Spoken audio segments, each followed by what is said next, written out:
नमस्कार साथियों, साकल्य संस्कृतम परिवार में मैं डॉक्टर संगीता पालीवाल आप सभी का हार्टली वेलकम करती हूँ। आगामी प्रतियोगी परीक्षा यूजीसी नेट दिसंबर अटेम्प्ट के लिए आप सभी प्रयासरत होंगे, तैयारी कर ही रहे होंगे।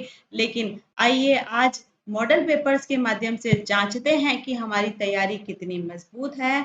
इन बहुवैकल्पिक प्रश्नों के माध्यम से आपको अपनी तैयारी को जांचने का अवसर तो मिलेगा ही, साथ ही बहुत सारी नई चीजें सीखने को मिलेंगी। राइट, तो शुरू करते हैं अभ्यास। ये है आपके सामने सबसे पहला प्रश्न।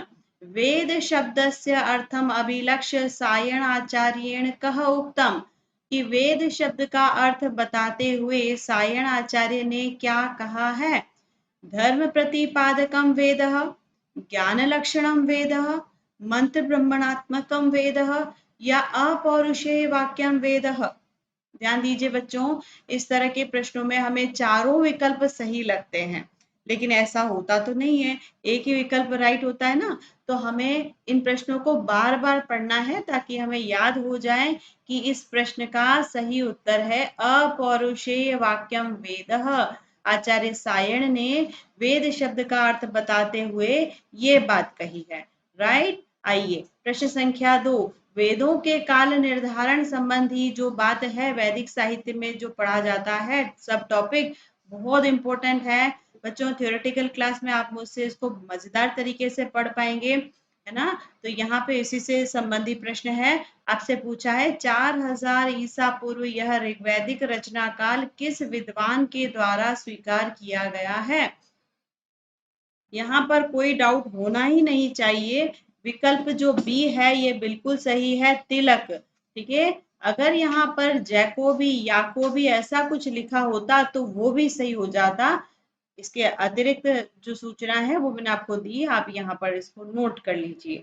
ठीक है, आइए अगला प्रश्न, प्रश्न संख्या 3। 1500 से 1200 ईसा पूर्व यह ऋग्वैदिक रचना काल किसके द्वारा स्वीकार किया गया है। Jacobi, Winternitz, Weber, Max Muller. तो आपको सही विकल्प बताना है। यहाँ पर क्या होगा, वेबर महोदय, सी विकल्प सही है बच्चों। अच्छा लग रहा है, बहुत सारे बहुवैकल्पिक प्रश्न आपको इस मॉडल पेपर में मिलने वाले हैं। चलिए प्रश्न संख्या 4। कयोः द्वयोः विदुषोः ऋग्वैदिक काल निर्धारण सामग्री समाना वर्तते। अभी एक प्रश्न में मैंने आपको यह हिंट दे दिया था, तो शायद आपको अभी याद आ गया होगा कि इस प्रश्न संख्या 4 का बी विकल्प सही है। जैकोबी या याकोबी और तिलक इन दोनों ने एक जैसी बात बताई है ऋग्वैदिक काल निर्धारण सामग्री को बताते हुए। ठीक है, प्रश्न संख्या 5 देखिए। मैक्स मूलर महोदय ने ऋग्वैदिक कालखंड क्या बताया है। तो अभी आपने वेबर का कालखंड देखा, तिलक याकोबी का देखा है, मैक्स मूलर का यहाँ पे पूछा गया है प्रश्न संख्या 5 में। तो आपको बताना है विकल्प ए, 1200 से 1000 ईसा पूर्व जो समय बताते हैं यह मैक्स मूलर हैं। ठीक है, ये पाश्चात्य विद्वान हैं जो वैदिक काल निर्धारण में अपना सहयोग देते हैं। प्रश्न संख्या 6 देखिएगा। विश्वामित्र नदी संवाद सूक्त में विश्वामित्र ने उनके पिता का नाम क्या बताया है, मतलब इस सूक्त के अंदर इनके पिता का क्या नाम बताया गया है। ठीक है, शुनक, गर्ग, अत्रि या कुशिक। तो ये विश्वामित्र जो थे कुशिक पुत्र थे। डी विकल्प आपको याद रखना है बच्चों। संवाद सूक्त बहुत इंपॉर्टेंट है जो वैदिक साहित्य में पढ़े जाते हैं। कुछ संवाद सूक्त आपको मैं डिटेल पढ़ाने वाली हूँ, एक एक मंत्र सहित, जिसमें विश्वामित्र नदी संवाद सूक्त भी आएगा। हमें जनरली विश्वामित्र नदी संवाद सूक्त का क्रम ध्यान रहता है कि इसका क्रम पूछा जा सकता है ना। कभी कभी नदियों के नाम भी पूछे जा सकते हैं, कभी कभी मंत्रों से रिलेटेड क्वेश्चन भी आते हैं। तो देखिए यहाँ पर एक यूनिक क्वेश्चन आपके सामने आया है, आप देख पा रहे हैं, विश्वामित्र के पिता का नाम पूछ लिया है। ठीक है, याद हो गया अच्छे से। चलिए आ जाते हैं अगले प्रश्न पर, प्रश्न संख्या 7। कि विश्वामित्र नदी संवाद सूक्त में प्राथमिक मंत्रों में जो नदियों के नाम दिए गए हैं वो कौन कौन से हैं। देखिए अभी मैंने छठे प्रश्न में आपको एक हिंट दिया तो थोड़ा थोड़ा आपको पता चल ही गया होगा कि नदियों के नाम पूछते हैं। विपाट और शतुद्री जो नदियां हैं, ये ए विकल्प यहाँ पर बिल्कुल राइट है। ठीक है, प्राथमिक मंत्रों के अलावा भी सभी मंत्रों में जो 2 नदियों के नाम है वो यही है। ठीक है, तो और कोई नाम नहीं है, इसलिए कंफ्यूज होने की जरूरत नहीं। आगे आ जाए, प्रश्न संख्या 8। सुदेवो अद्य प्रपतेद नावृत अनावृत परावतम परमाम गंतवा उ कस्मिन कस्य उक्ति इयम, कि यह उक्ति किसकी है। अब ये उक्ति जो है संवाद सूक्तों से ली गई है, सबसे पहली बात तो ये। तो इस उक्ति को पढ़ करके आपको क्या याद आता है कि ये यम यमी संवाद का है, या पुरुरवा उर्वशी संवाद सूक्त का है, या ये विश्वामित्र नदी का है। नदी ने कही ये बात या विश्वामित्र ने कही है? तो किसने कही होगी, मैं बता देती हूँ। यह पुरुरवा उर्वशी संवाद सूक्त की बात है, ये पुरुरवा ने कही है बात। ठीक है, पुरुरवा कौन थे, राजा थे, उर्वशी अप्सरा थी, है ना।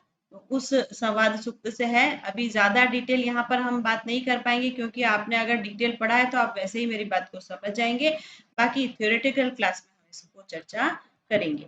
ठीक है, आगे आ जाइए, प्रश्न संख्या 9। न वे स्त्रयाणी सख्यानि संति, इस मंत्र का संबंध किस सूक्त विशेष से है।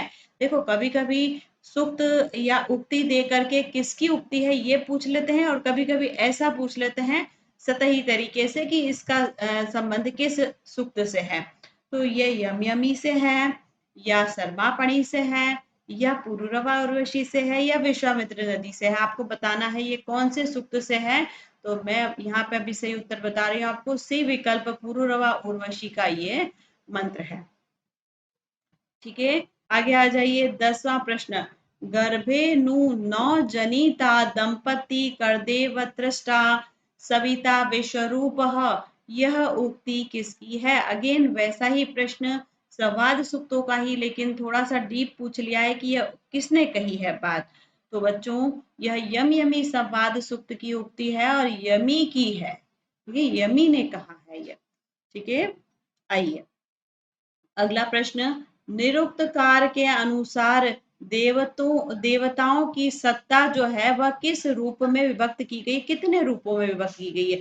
अर्थात स्थान के आधार पर निरुक्त कार ने कितने देवता माने हैं, है ना। प्रश्न को मैंने आसान कर दिया। ये प्रश्न इस तरीके से, जटिल तरीके से भी पूछा जा सकता है, लेकिन बात बहुत सिंपल पूछी है ना। तो आप यहाँ पे अभी सही उत्तर का चयन कर पा रहे होंगे, बी विकल्प सही है। स्थान के आधार पर 3 प्रकार के देवता ये बताते हैं। प्राकृतिक आधार पर देवताओं की संख्या कितनी बताई गई है, अगले प्रश्न 12 में पूछा है प्राकृतिक आधार पर। तो बच्चों, प्राकृतिक आधार पर देवताओं की संख्या 33 बताई गई है, 33। ठीक है, इस 33 संख्या से बहुत सारी नए नए प्रश्न बनते हैं, तो वो हम डिटेल डिस्कशन करते हुए पढ़ेंगे ही। अगला प्रश्न, ऋग्वेद के एक मंत्र में कितने देवताओं का उल्लेख प्राप्त होता है ना। तो बच्चों, यहाँ पर जो 33 वाली संख्या थी ना, ऋग्वेद के एक मंत्र में ये ऐसे विभक्त हैं, 11 11 और 11, ऐसे 11 11 के 3 समूह हैं। ठीक है, अब यहाँ पर अगर विकल्प में एकादश एकादश और ऐसे डैश करके एकादश लिख दिया जाता तो सीधा ही हिंट हमें लग जाता, है ना। एग्जामिनर थोड़ा सा क्वेश्चन को जटिल बनाने के लिए क्या करता है, यहाँ से एकादश को हटा देता है। आपको समझना है कि यह 11 11 11 के समूह हैं, 3 समूह। ठीक है, तो ऋग्वेद के एक मंत्र में कितने देवताओं का उल्लेख प्राप्त होता है, 33 देवताओं का उल्लेख है, लेकिन ये 11 11 11 के समूह है, इसलिए आपको ए विकल्प को राइट करना है, एकादश एकादश। ठीक है, चलिए अगला प्रश्न देखें। अजो नित्यः शाश्वतो अयम पुराण न हन्यते हन्यमाने शरीरे इति वर्णनम, यह वर्णन किया गया है कहाँ पर।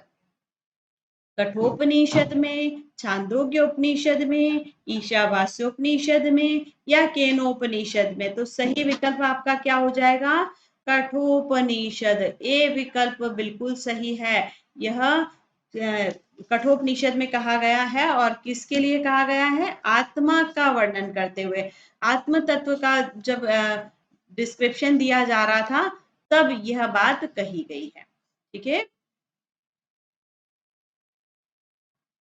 अगला प्रश्न आपके सामने है, सूर्ये मध्य सर्वलोकस्य चक्षुः न लिप्यते चाक्षुषे बाह्य दोषः इदम वाक्यम वर्तते। यह वाक्य कहाँ पर है? तो बच्चों यह वाक्य भी कठोपनिषद में ही है। बच्चों मैं बीच में आपको रोक करके ये पूछना चाहती हूँ कि क्या आप इन प्रश्नों को हल कर पा रहे हैं? क्या आपने इस लेवल की प्रिपरेशन की है? यदि नहीं तो आपको जल्दी से जुड़ जाना है साकल्य संस्कृतम परिवार के साथ में, हमारे चैनल के साथ में जुड़िए। यहाँ पर आपको बहुत सारे अवसर मिलेंगे अपनी तैयारी को मजबूत करने के, बहुत सारी थियोरेटिकल क्लासेस, ढेर सारे बहुवैकल्पिक प्रश्नों से अभ्यास, समय समय पर मॉडल पेपर्स, है ना। तो आप बहुत ही मजेदार तरीके से अपनी तैयारी कर सकेंगे और इस अटेम्प्ट में निश्चित रूप से एग्जाम को क्लियर कर पाएंगे। ठीक है, चलिए प्रश्न संख्या 16 देखें। श्रेयः च प्रेयः च, यहाँ पर ये श्रेयः लिखा है, श्रेयः च प्रेयः च मनुष्यम एतः तो संपरि अल्प विवनक्ति धीरः इदम वाक्यम है। तो यह कठोपनिषद का, ठीक है, बहुत मजेदार तरीके से आपको, अगर आपने पढ़ा है कठोपनिषद को, यम नचिकेता संवाद को, तो आपको याद आ गया होगा कि श्रेय और प्रेय मार्ग बताए हैं। अगर श्रेय प्रेय पढ़ते ही आपको ये याद आ जाता है तो बहुत अच्छी बात है। ठीक है, लेकिन प्रॉब्लम क्या है कि यहाँ दो विकल्पों में कठोपनिषद दिया है, केनोपनिषद और तैत्तिरीय उपनिषद। दो विकल्पों को आप वैसे एलिमिनेट कर दो, हटा दो ना। कभी कभी प्रश्नों को हमें ऐसे हल करना पड़ता है एलिमिनेशन मेथड से, गलत विकल्पों को हटा दीजिए। अब रही बात ए और बी विकल्प, ठीक है। तो बच्चों श्रेयस और प्रेयस, श्रेयस और प्रेयस मार्ग जो बताए गए हैं आत्मा के, तो वो दूसरी वल्ली में है, पहली वल्ली में ऐसी बात नहीं बताई गई है। ठीक है, तो आप बी विकल्प को सही कर देंगे। अब यहाँ ए विकल्प को हटाकर क्रॉस कर देंगे। ठीक है, ऐसे करके हम सही विकल्प पर पहुंच पाते हैं कभी कभी। आइए प्रश्न संख्या 17, उपनिषदों में दिए गए वर्णन से संबंधी आपको दो तालिकाएं दी गई है, आपको इन्हें मिलान करना है। तालिका मिलान संबंधी प्रश्नों को बहुत सावधानी से करना होता है बच्चों, एक भी गलत किया तो पूरा प्रश्न गलत हो जाता है ना। तो हमें सावधानी से उसको मिलाना है। यहाँ पर आप इसको ऐसा पढ़ें, ए बी सी और डी। ठीक है, अब जो आपको 100% पता है उसको मिला दो। देखो, अग्नि विद्या का वर्णन कठोपनिषद में है, ये आपको पता है। अग्नि विद्या का वर्णन कठोपनिषद में है ना। ये आपको अगर पता है तो देखो, सी का है फर्स्ट, सी का क्या है फर्स्ट, है ना। तो ये यहाँ पर सी का फर्स्ट ये बता रहा है ए विकल्प। ठीक है, तो हम डायरेक्ट इसको राइट कर सकते हैं, लेकिन फिर भी दूसरों को भी चेक कर लेते हैं, टैली कर लेते हैं। क्या आपको ये पता है कि ज्ञान कर्म उपासना की बात ईशावास्योपनिषद में कही गई है? मतलब ए का है फोर्थ। ठीक है, तो ये देखो, ये वाला और ये वाला दोनों क्वेश्चन हमारे सही हो गए। अब दूसरे वाले अगर आपको नहीं भी पता होंगे तो भी चलेगा। इस प्रश्न के अकॉर्डिंग फर्स्ट का फोर्थ, सेकंड बी का जो है वो सेकंड ही है। बृहदारण्यकोपनिषद में आरुणी आख्यान है, और केनोपनिषद, ये केनोपनिषद लिखा है, केनोपनिषद में उमा हेमवती आख्यान है। ये बात बिल्कुल सही है। अब इनमें से आपको जो भी बात 100% पता है उसको आधार करके आप मिलाओ और विकल्पों में देख लीजिए कि कौन सा विकल्प सही हो रहा है। ठीक है, यहाँ पे हमारा ए विकल्प बिल्कुल राइट है। 17वां प्रश्न पूरा हुआ। आइए 18वें प्रश्न, अगले प्रश्न पर चलते हैं। वेद पुरुष के मुख के रूप में कौन सा वेदांग है? बच्चों वेदांगों से संबंधी बहुत महत्वपूर्ण चर्चा हम एक सत्र में करने वाले हैं। यह तो बहुत सतही तरीके से पूछा है कि वेद पुरुष के 6 अंगों के रूप में अलग अलग को कल्पित किया गया है। जैसे वेद पुरुष का मुख है व्याकरण, ठीक है, नासिका क्या है, वेद पुरुष के श्रोत्र क्या है, इसके हाथ क्या है, छंद क्या है ना, पैर क्या है। तो ये सारी बातें तो हमें फिर भी पता होती है, लेकिन अगर इसको गहन चर्चा की जाए, इसको डीप में डिटेल में क्वेश्चन पूछा जाए, तब क्या हम इसको सही कर पाते हैं। कौन सा जो अंग है वह कल्प सूत्र है ना। कल्प सूत्रों के भी 4 भाग होते हैं, गृह्य सूत्र, ब्रह्म सूत्र, धर्म सूत्र, शुल्ब सूत्र, है ना। तो इन सूत्रों के नाम क्या है, ये कौन सा वाला सूत्र है, अगर हमें ये भी पता चल जाए तो मजा आ जाए, है ना। तो ये भी मैं आपको एक सारणीकरण के माध्यम से समझाने वाली हूँ, और बहुत आसानी से आपको याद हो जाएंगे, लाइक नेवर बिफोर आप इसको पढ़ पाएंगे। ठीक है, इसलिए जुड़ जाइए हमारे साथ में। यहाँ पर 18वें प्रश्न का सही उत्तर है व्याकरण, बी विकल्प।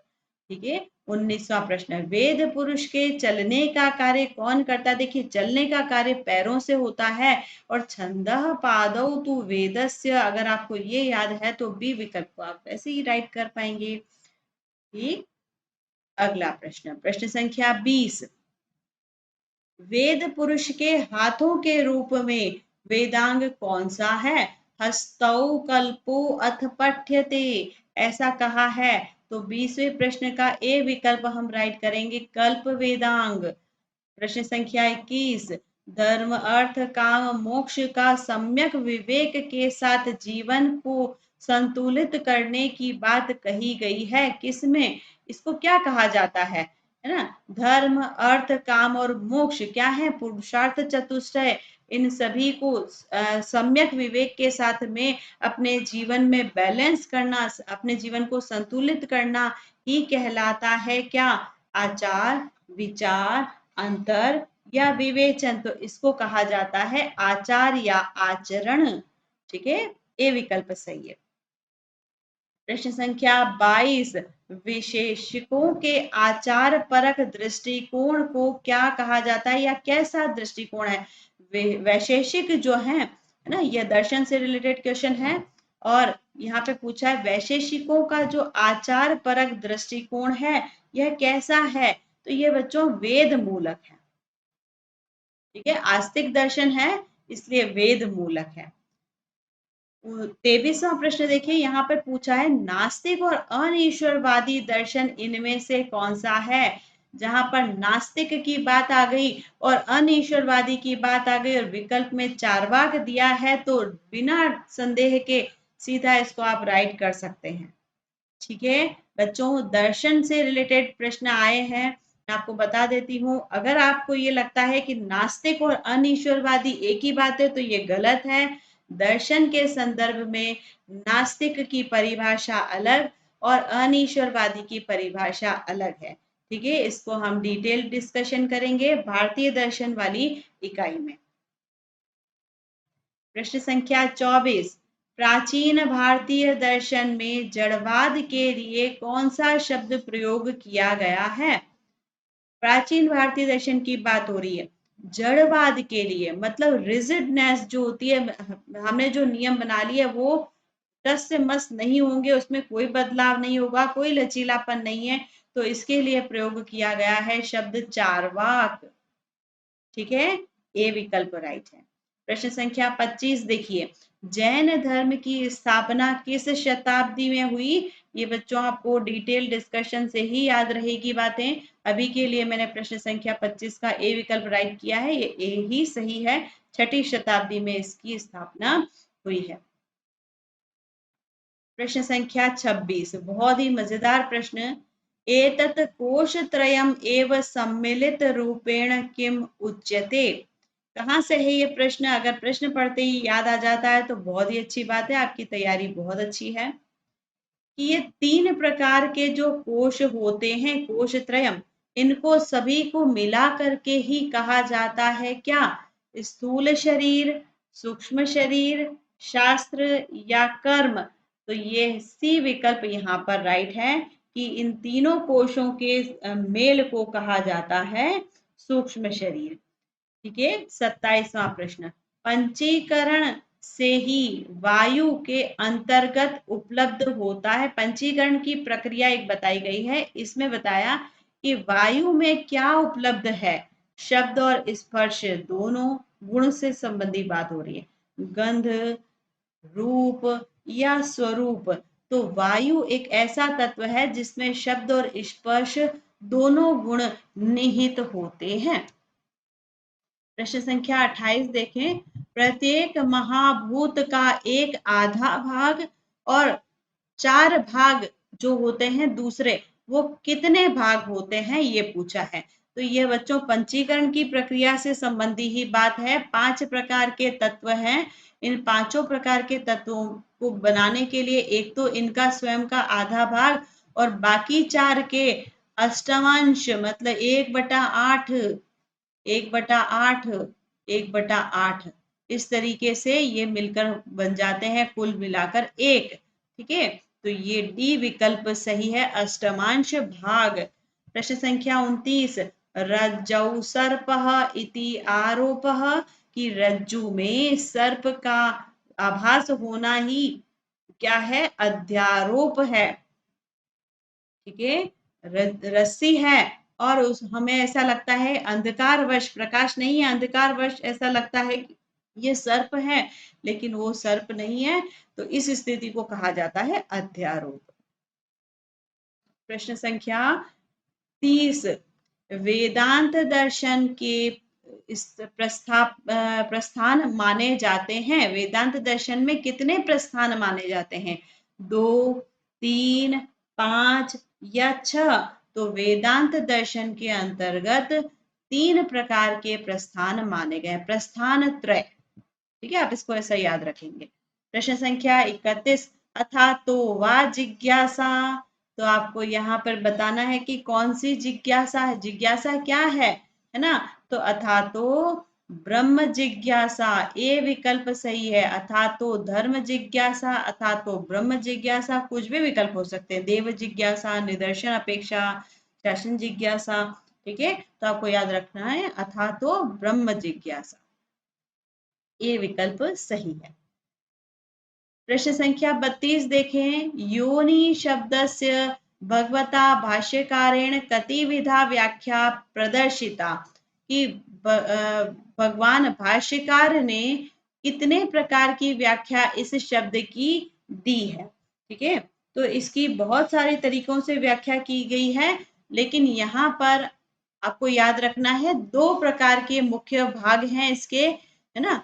योनि का अर्थ होता है जन्म, हम जिस योनि में लेते हैं ना, जैसे मनुष्य योनि, पशु योनि, पक्षी योनि, इस तरीके से ना, तो ये योनि है, ये 2 प्रकार के अर्थ बताती है। प्रश्न संख्या 33। ब्रह्म भावः च मोक्षः अथवा नित्य शुद्ध ब्रह्म स्वरूपान मोक्षः, यह उक्ति किसकी है? मोक्ष को परिभाषित करते हुए यह उक्ति किसने कही है, ऐसा प्रश्न पूछ रहे हैं। तो भाष्यकार कपिल ने ऐसी, शंकराचार्य ने ऐसी उक्ति कही है, या कपिल मुनि ने कही है, या पतंजलि ऐसी बात कहते हैं, या कालिदास?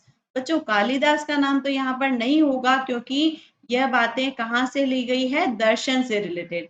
तो शंकराचार्य, कपिल या पतंजलि, तीनों में से एक सही होगा।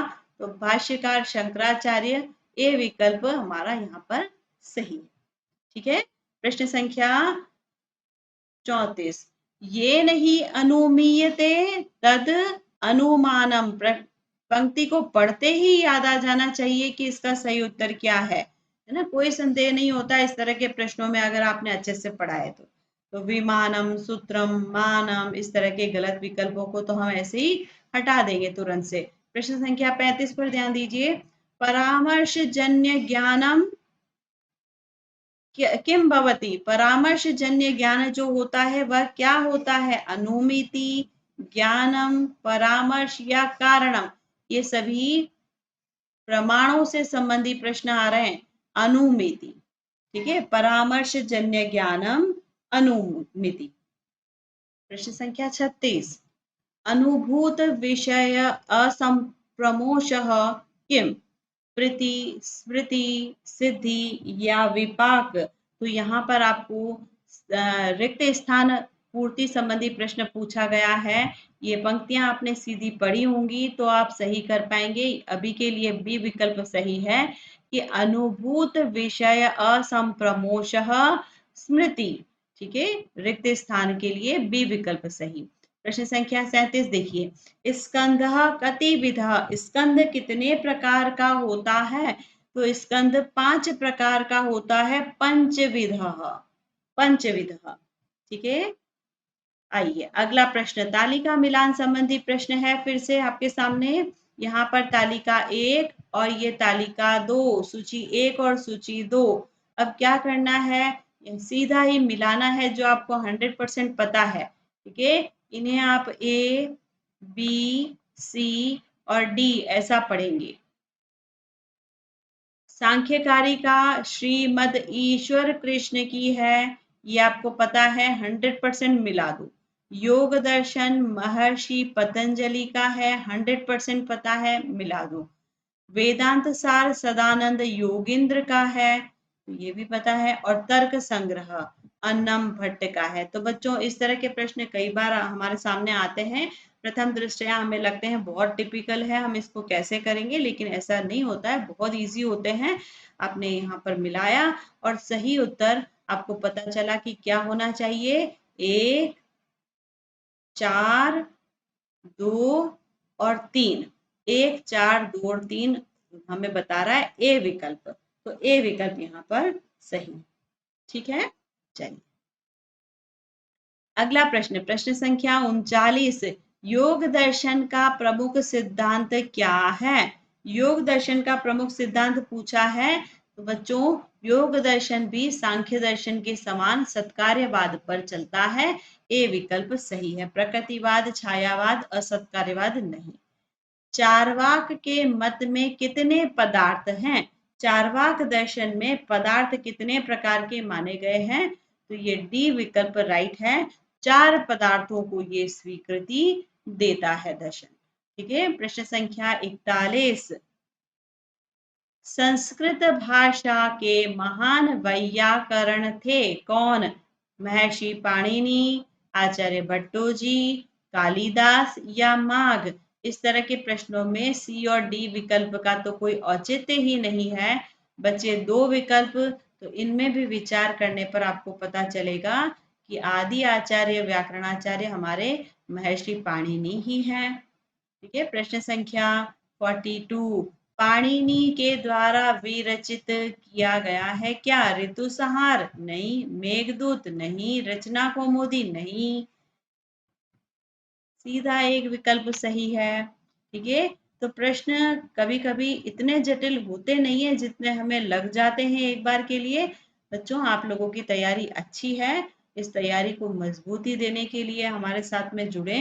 आप लोग बहुत मजेदार तरीके से थ्योरेटिकल पढ़ पाएंगे और प्रैक्टिस भी कर पाएंगे। ठीक है, आइए अगला प्रश्न, प्रश्न संख्या 43, पाणिनि के गुरु कौन थे? तो बच्चों उपवर्ष या वर्ष अगर कहीं पर नाम आपको मिलता है आप इसको राइट करेंगे, पाणिनि के ये गुरु थे। ठीक है, प्रश्न संख्या 44, पाणिनि की माता का क्या नाम था? ये पणिन और दाक्षी के पुत्र थे, है ना? तो यहाँ पर माता का नाम पूछा है, सी विकल्प आपने सही किया। प्रश्न संख्या 45, निम्नलिखित आचार्यों में से वार्तिककार कौन है जिन्होंने वार्तिकों की रचना की? कालिदास, भास और विशाख दत्त का वार्तिकों से कोई लेना देना ही नहीं है, बी विकल्प सही है। विकल्प में अगर इनका अपर नाम वररुचि भी दिया होता तो भी हम इससे पहचान जाते, एक ही बात है, कात्यायन या वररुचि। ठीक है, इन्होंने वार्तिकों की रचना की। वार्तिक क्या है, क्यों लिखे गए, क्या ये अपने आप में पूर्ण है, इनकी संख्या क्या है ना, ये सब बात करेंगे हम एक क्लास के अंदर जिसमें हम डिटेल संज्ञा प्रकरण को पढ़ने वाले हैं बच्चों ना। प्रश्न संख्या 46, व्याकरण वेद का क्या माना गया है?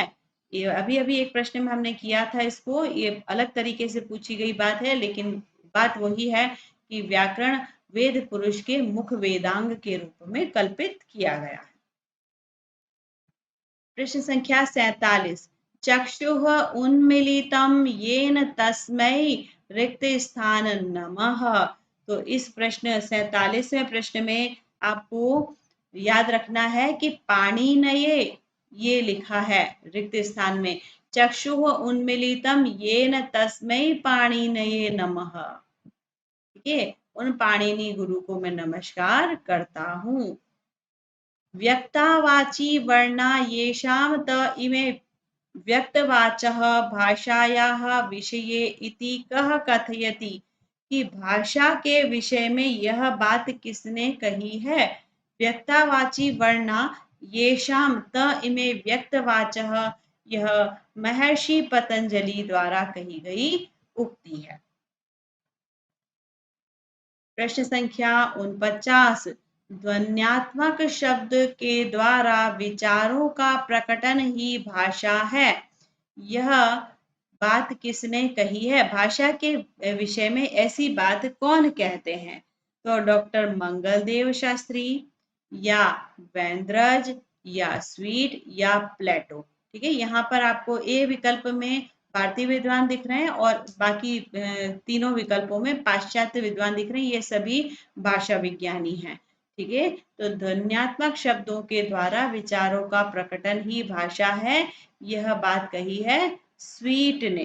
ठीक है, सी विकल्प सही है। आगे आए 50वें प्रश्न पे। विचार अभिव्यक्ति के लिए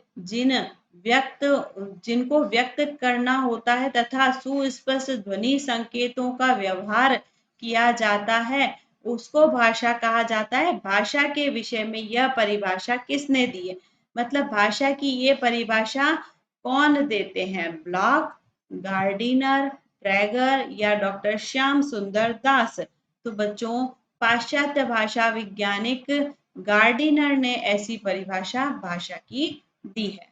ठीक है, प्रश्न संख्या 50 हुए हमारे। आगे आ जाए।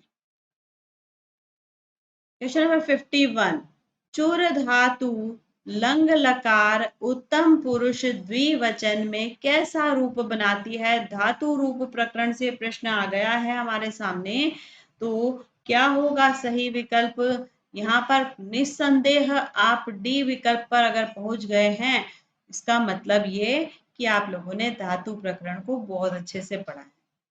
ठीक है, चुरादी गण की ये धातु है और लंग लकार उत्तम पुरुष द्विवचन में ऐसा रूप बनाती है अचोरयाव। एषु उभय पदार्थ प्रधान समासः कः। समास प्रकरण का प्रश्न है कि उभय पद प्रधान समास होता है कौन। द्वंद्व समास। पदों की प्रधानता के आधार पर प्रश्न कई बार पूछे जाते हैं बच्चों। अगर आपको ये पता है तो बहुत अच्छी बात, नहीं पता है तो हमारे साथ में जुड़े। डिटेल जब हम पढ़ेंगे इन टॉपिक्स को तो आपको ये सब बहुत अच्छे से समझाया जाएगा। इयं सा गंगा अपि प्रतिपद तरंगा कलकले प्रतिपद पदे समासः वर्तते। प्रतिपद पद में क्या समास है ना, रेखांकित पद में कौन सा समास है। अव्ययी भाव, तत्पुरुष, कर्मधारय या बहुव्रीहि। बच्चों, प्रति जो है यह तत्पुरुष में भी आ सकता है, लेकिन प्रतिपद का विग्रह कैसा होगा। पदम पदम प्रति ऐसा करेंगे तो ये अव्ययी भाव में चला जाएगा। ए विकल्प हमारा सही होगा, तो ये यहाँ पर ए विकल्प ही सही है। ठीक है, ये अव्ययी भाव समास का ही उदाहरण है। मनोहर वपु बहुव्रीहि समासस्य उदाहरणम, है ना। मनोहर वपु प्रश्न संख्या 54 में पूछा है कि मनोहर वपु बहुव्रीहि समास का उदाहरण है, क्या ये सही है या नहीं है, या ये कर्मधारय का है, या यह द्वंद्व समास का है। ये द्वंद्व लिखा है, कौन से समास का है ये मनोहर वपु। देखो, बहुत अलग तरीके से प्रश्न पूछा है। यहाँ पर प्रश्न में ही कह दिया कि ये बहुव्रीहि समास का उदाहरण है। अब ए विकल्प कहता है हाँ, प्रश्न में लिखी हुई बात सही है। बी विकल्प कहता है नहीं, ये जो लिखा है वो गलत है। सी विकल्प में आपको और समास का नाम दे दिया, डी में भी एक और समास का नाम दे दिया। तो बच्चों, ये बात बिल्कुल सही है, मनोहर वपु बहुव्रीहि समास का उदाहरण है। प्रश्न संख्या 55 देखें, 55। कृष्णा ही तत्पुरुष समास का उदाहरण है। कृष्णा ही तत्पुरुष समास का उदाहरण है। देखो इस तरीके के प्रश्न आते हैं आजकल, है ना, पेपर में इस तरह से प्रश्न पूछे जाते हैं। तो क्या ये तत्पुरुष समास का उदाहरण है? नहीं। हाँ तो हो ही नहीं सकता क्योंकि हमने नहीं कह दिया, है ना। तो यह किसका उदाहरण है? कर्मधारय का। सी विकल्प सही है। प्रश्न संख्या 56। भारतीय व्याकरण परंपरा ही पाणिनीय दर्शन के लिए महत्वपूर्ण विषय है ना। पाणिनीय दर्शन भारतीय व्याकरण परंपरा का जो महत्वपूर्ण विषय है, जो पाणिनीय दर्शन से है, वह क्या है? स्फोट, विस्फोट, दर्शन या पाणिनि। देखो गलत विकल्पों को तो सीधा ही हटा दो। एलिमिनेशन मेथड यूज करेंगे इस क्वेश्चन में और सही विकल्प ए पर पहुंच गए हम लोग। स्फोट भारतीय व्याकरण परंपरा का जो सही महत्वपूर्ण विषय है वह क्या है? स्फोट, अर्थ स्फोट। स्फोट क्या होता है? यहाँ पर प्रश्न में पूछ लिया है स्फोट कैसा होता है, मतलब क्या होता है वो तो आपको पता ही होगा। पर स्फोट अनित्य होता है, नित्य होता है, शब्द होता है या अर्थ होता है? देखो शब्दों में अर्थ स्फोट होता है, ये आपको पता होना चाहिए। लेकिन स्फोट होता है शब्द नहीं, अर्थ भी नहीं। स्फोट जो है वह नित्य होता है, अनित्य नहीं होता। ऐसा थोड़ी कि कभी शब्द में से अर्थ स्फुटित हुआ कभी नहीं हुआ, ऐसा थोड़ी होता है ना। तो नित्य रूप से शब्द में से अर्थ स्फुटित होता है, इसलिए बी विकल्प को आप सही करेंगे, ए को भी हटा दें। शब्द से भेद द्वयम अस्ति, शब्द के भेद होते हैं। कौन कौन से? दो भेद, है ना। मैं यहाँ पे प्रश्न में बता दिया शब्द के दो भेद हैं। अब कौन कौन से? धर्म कर्म नहीं, काम क्रोध नहीं, शब्द अर्थ नहीं, नित्य अनित्य। शब्द के दो भेद हैं, नित्य एवं अनित्य। ठीक है, 58 का सी विकल्प सही। क्वेश्चन नंबर 59 आपके सामने है। प्राकृत रूपे ध्वनेः प्रकाराः सन्ति। प्राकृत रूप में ध्वनि के प्रकार हैं कितने? 3 प्रकार की ध्वनियां होती है। ध्वनि त्रय, ऐसा याद रखेंगे। प्रश्न संख्या 60। वैकृत रूप में ध्वनि के कितने प्रकार होते हैं? प्राकृत रूप में 3 प्रकार, तो वैकृत रूप में कितने प्रकार? अगेन 3 प्रकार। प्राकृत और वैकृत दोनों ही 3-3 प्रकारों में डिवाइड हो जाते हैं। ठीक है, तो दोनों ही प्रश्नों में हमने देखा त्रय प्रकाराः विकल्प सही है। Question number 61। बुद्धचरितम महाकाव्य, सौंदरानंदम महाकाव्य और शारदती पुत्र प्रकरण और या शारी पुत्र प्रकरण ग्रंथ किसके द्वारा विरचित है? कितना अच्छा प्रश्न है ना। आप एग्जामिनर को थैंक्स बोलेंगे इस तरह का प्रश्न आ जाएगा तो, क्योंकि आपको इतने सारे हिंट दे दिए। एक ही पूछा होता तो शायद नहीं याद हो, गड़बड़ हो सकता है, लेकिन यहाँ पे तो इतने सारे काव्यों के नाम दिए हैं, किसी न किसी एक का भी पता होगा तो आप सही विकल्प पर पहुंच जाएंगे। अश्वघोष कवि जो है महाकवि, इनके द्वारा विरचित ये सभी काव्य हैं। अगला प्रश्न, भारवी का स्थिति काल क्या माना जाता है? महाकवि भारवी जो है ये 6ठी शताब्दी के अंतिम भाग में हुए थे, तो ए विकल्प आपका सही होगा। इनका स्थिति काल 6ठी शताब्दी का उत्तरार्ध है। Question number 63। महाकाव्य का संक्षेप में क्या लक्षण है? ठीक है, महाकाव्य के बहुत सारे लक्षण होते हैं, लेकिन मुख्य लक्षण जो है सर्ग बंधु महाकाव्यम, ए विकल्प सही है। ठीक है, ए विकल्प राइट। Question number 64। कादम्बरी, है ना, बाणभट्ट की रचना जो है, गद्य काव्य की प्रधान नायिका कौन है? आपको यहाँ पर इसकी नायिका का नाम पूछ लिया।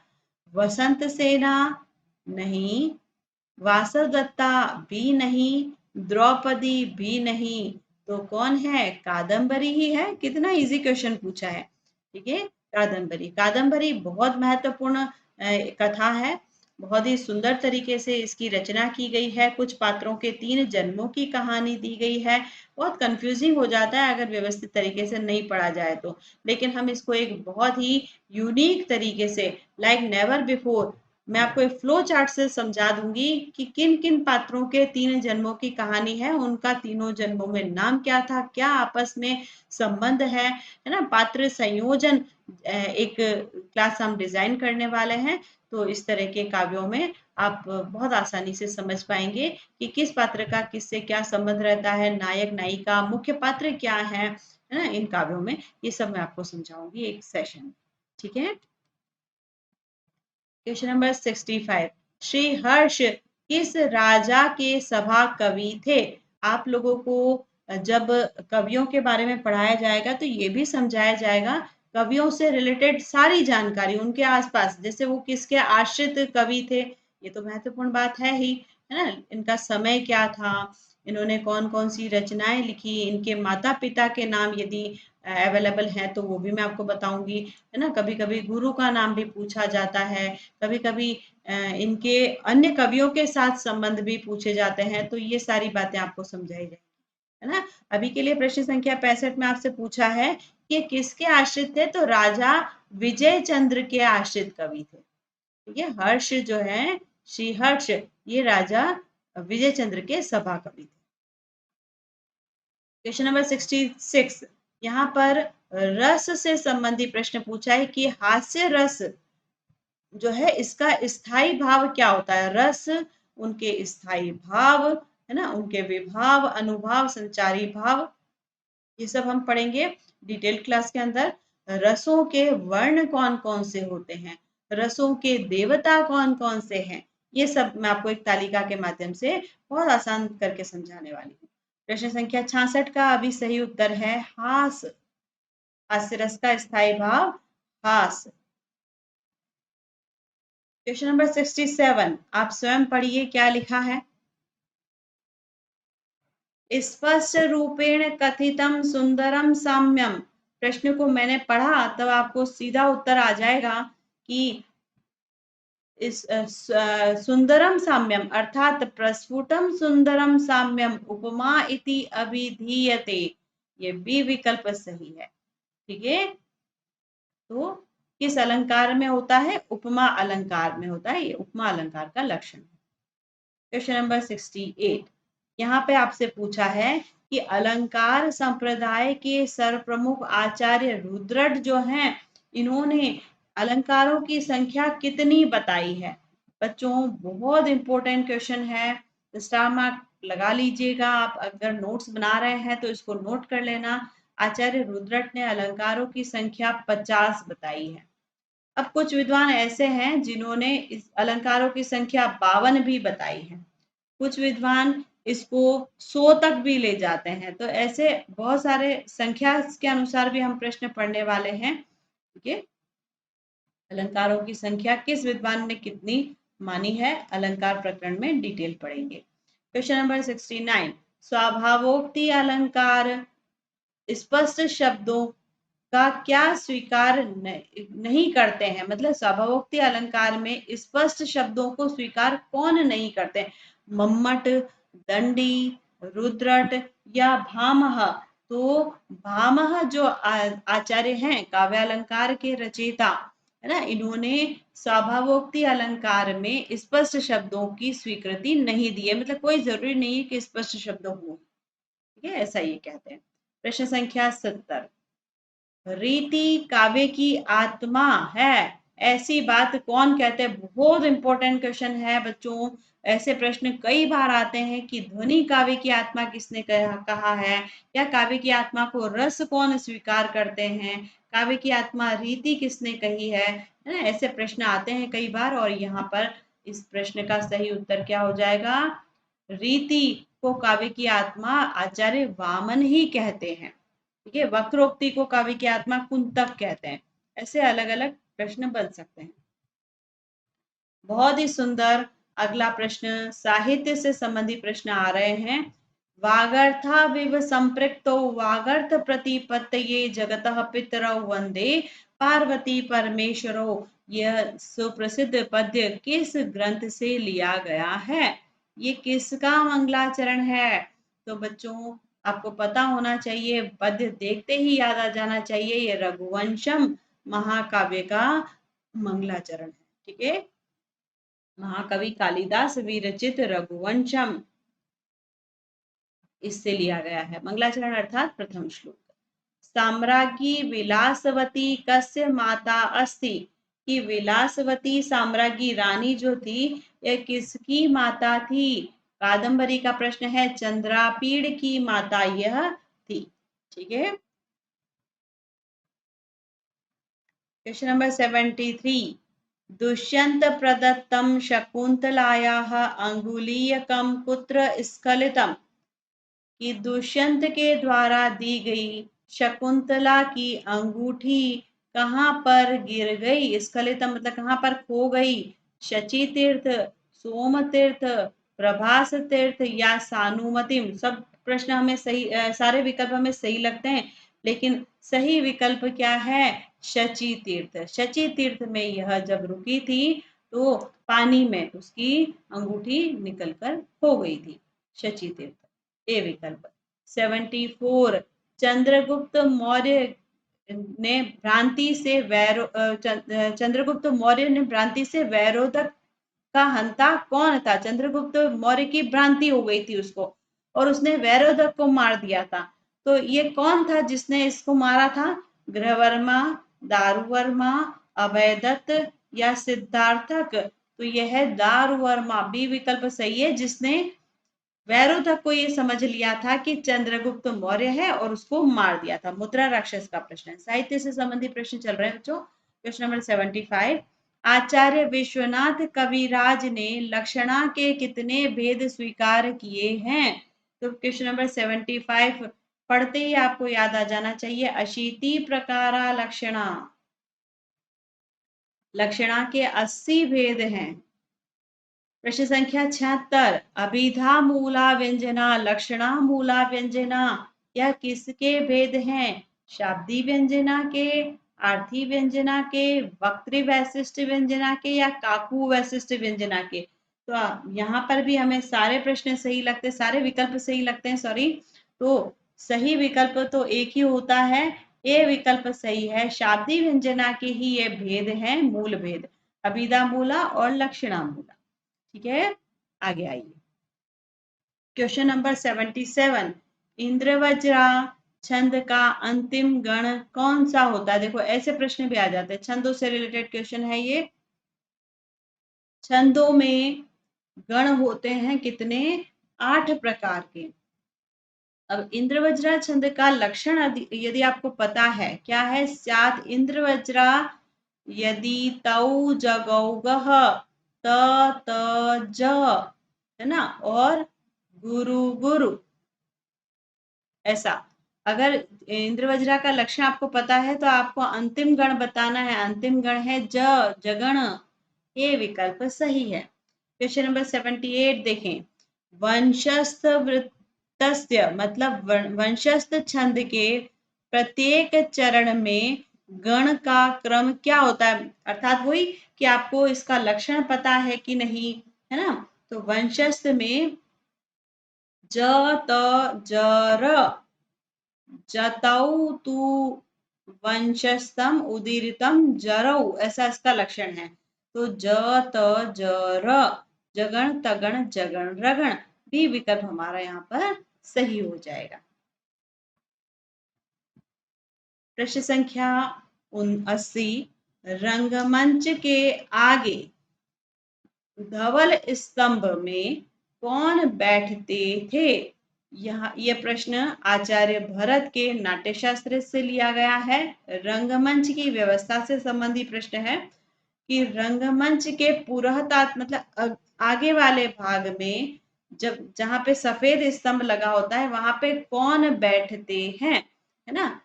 स्टेज के आगे जो दर्शक दीर्घा होती है उसकी बात हो रही है। वहां पे दर्शक जो है वो कैटेगरी के अनुसार बिठाए जाते थे, है ना। तो यहाँ पे पूछ रहे हैं धवल स्तंभ जहां तक लगा होता है वहां पर कौन बैठते थे? तो देवगण, दैत्यगण, ब्राह्मण या जन? तो सबसे पहले देवगण बैठते थे, इसलिए ए विकल्प सही है, देवगण। और प्रश्न संख्या 80 आपके सामने क्या लिखा है, यत्र नयताप्ते तथा प्रकर्या योगो भवति तत्र संधि जायते। कि यहाँ पर संधि होती है, संधि 5 प्रकार की होती है, जहां पे नियत आपत्ति होती है, ये नियत आपत्ति लिखा है, नियत आपत्ति होती है और प्रकरी का योग होता है, तो वहां पर कौन सी संधि होती है, ये विमर्श संधि है, पंच संधि है। ठीक है, तो पंच संधि में विमर्श संधि ये होती है। बाकी देखो स्थल संधि कुछ होती नहीं है, स्पर्श संधि कुछ, गर्भ संधि होती है। गर्भ और विमर्श में से आपको विचार करना था, सी विकल्प आपका सही है। राइट बच्चों, तो बच्चों बहुत ही मजेदार तरीके से आप लोगों ने इस मॉडल पेपर में खूब सारे प्रश्नों को देखा, सीखा, और इसी तरीके से बहुत सारे और मॉडल पेपर्स आपके लिए आने वाले हैं, बहुत सारे बहुवैकल्पिक प्रश्नों से अभ्यास भी मैं लाने वाली हूँ। जल्दी से जुड़ जाइए हमारे साथ में साकल्य संस्कृतम परिवार में। मिलते हैं अगले सत्र में। थैंक यू सो मच, धन्यवाद।